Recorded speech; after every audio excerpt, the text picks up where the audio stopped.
नमस्कार दोस्तों पिछले वीडियो में हम लोग पढ़ चुके हैं अर्धनारीश्वर पाठ का मोस्ट इम्पॉर्टेंट सारांश और उससे संबंधित वस्तुनिष्ठ प्रश्न भी कर चुके हैं। लेकिन आज के वीडियो लेक्चर में हम देखेंगे अर्धनारीश्वर पाठ का मोस्ट इम्पॉर्टेंट प्रश्न उत्तर। तो चलिए क्लास की शुरुआत करते हैं और देखते हैं इस पाठ का प्यारा सा प्रश्न उत्तर।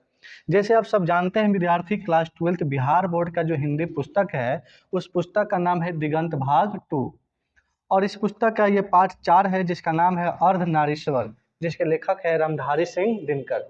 तो आज की क्लास में हम इस पाठ का प्रश्न उत्तर देखने वाले हैं, वो भी मस्ट VVI।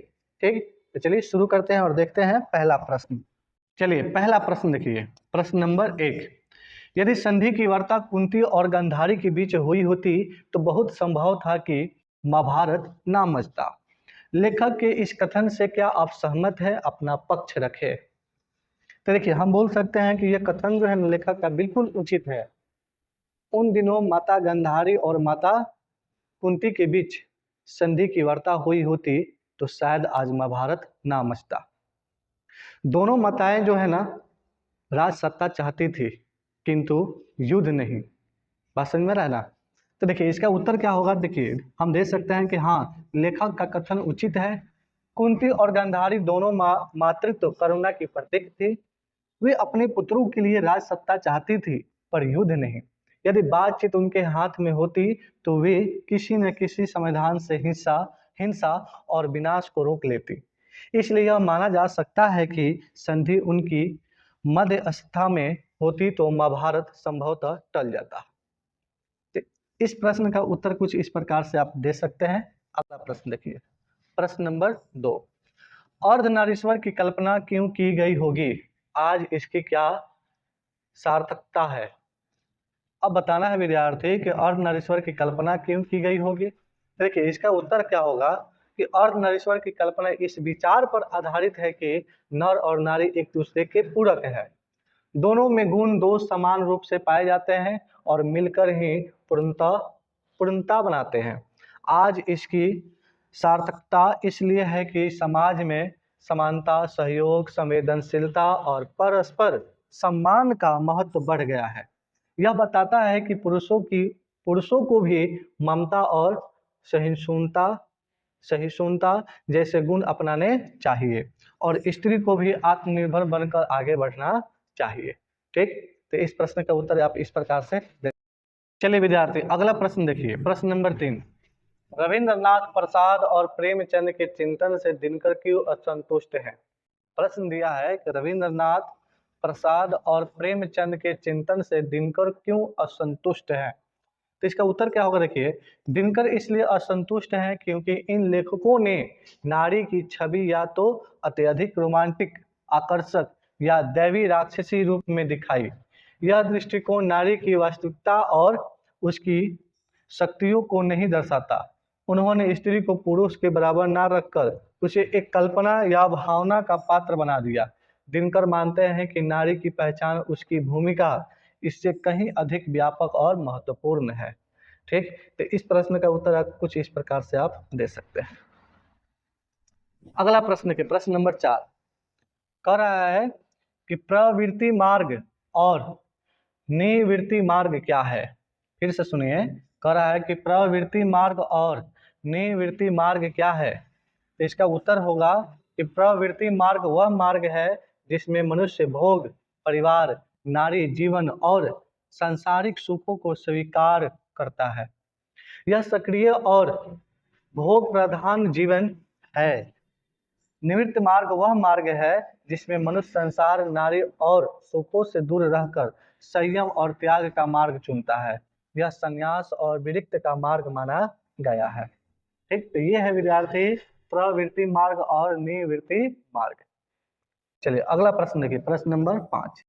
बुद्ध ने आनंद से क्या कहा? बुद्ध ने आनंद से क्या कहा था? तो देखिए इसका उत्तर होगा कि बुद्ध ने आनंद से कहा कि उनका धर्म 5 सहस्त्र वर्ष तक टिक सकता था पर अब सिर्फ 500 वर्षों ही चलेगा क्योंकि उन्होंने स्त्रियों को भी भिक्षुणी बनाने की अनुमति दे दी है।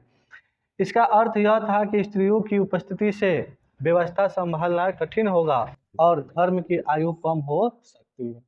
ठीक, तो ये बुद्ध ने आनंद से कहा था। चलिए अगला प्रश्न देखिए, प्रश्न नंबर 6। स्त्री को अहिरिन, नागिन और जादूगरनी कहने के पीछे क्या मंशा होती है? क्या ऐसा कहना उचित है? फिर से सुनिए, स्त्री को अहिरनी, नागिन और जादूगरनी कहने के पीछे क्या मंशा होती है? क्या ऐसा कहना उचित है? तो इसका उत्तर होगा कि स्त्री को ऐसे नकारात्मक नाम पुरुष प्रधान सोच ने इसलिए दिए ताकि उसे कमजोर, अविश्वसनीय और दोषपूर्ण सिद्ध किया जा सके। इससे पुरुष खुद को श्रेष्ठ दिखाना चाहता है। वास्तव में यह सोच पूरी तरह गलत है। स्त्री में भी वही गुण दोष है जो पुरुष में है, इसलिए उसे ऐसे अपमानजनक नाम देना बिल्कुल अनुचित है। ठीक, तो स्त्री को अहिरनी, नागिन और जादूगरनी कहने का पीछे की मंशा यही है कि अपने आप को पुरुष जो है क्या दिखाना चाहता है? खुद को श्रेष्ठ। चलिए अगला प्रश्न देखिए, प्रश्न नंबर 7। नारी की पराधीनता कब से आरंभ हुई? तो इसका उत्तर होगा कि मानव जीवन में कृषि के आरंभ के बाद नारी की पराधीनता बढ़ी। पुरुष बाहर खेतों में कार्य करने लगा और नारी को घर की सीमाओं में बांध दिया गया। इसे धीरे धीरे वह चार दीवारी में सीमित हो गई और आर्थिक, सामाजिक तथा मानसिक रूप से पुरुष पर निर्भर बनती चली गई। तो ये है विद्यार्थी, नारी की पराधीनता आरंभ कब हुई थी? ठीक, कैसे हुई?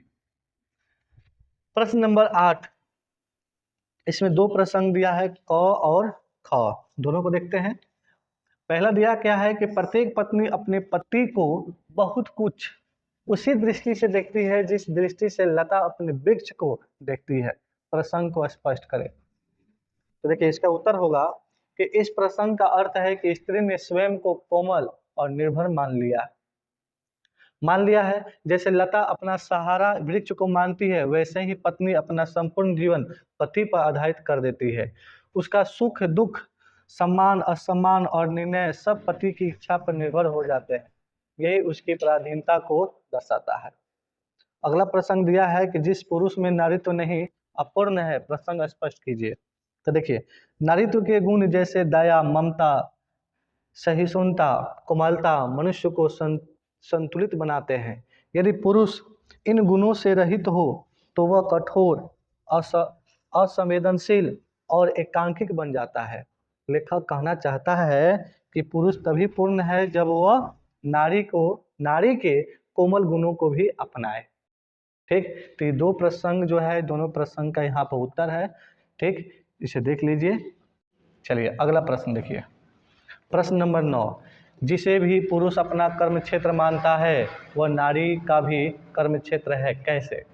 जिसे भी पुरुष अपना कर्म क्षेत्र मानता है वह नारी का भी कर्म क्षेत्र है, कैसे? तो देखिए इसका उत्तर होगा कि ईश्वर ने दोनों को समान क्षमता दी है, इसलिए कोई भी कर्म क्षेत्र केवल पुरुष का नहीं हो सकता। नारी भी घर से बाहर हर क्षेत्र जैसे शिक्षा, राजनीति, विज्ञान, कला में पुरुष के समान दक्ष है।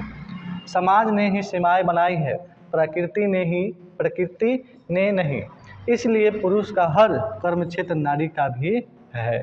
ठीक, चलिए बस विद्यार्थी, ये 9 प्रश्न जो है मोस्ट इम्पॉर्टेंट है इस पार्ट का, और सारे प्रश्न को अपने अपने कॉपी में इसे नोट कर लेना है। 2-3 दफ़ा इसको पढ़ने के बाद मुझे लगता है कि ये आपके जहन में बैठ जाएगा। ठीक, तो बस आज के लिए इतना ही, फिर मिलेंगे नए वीडियो के साथ। तब तक के लिए प्यार भरा नमस्कार।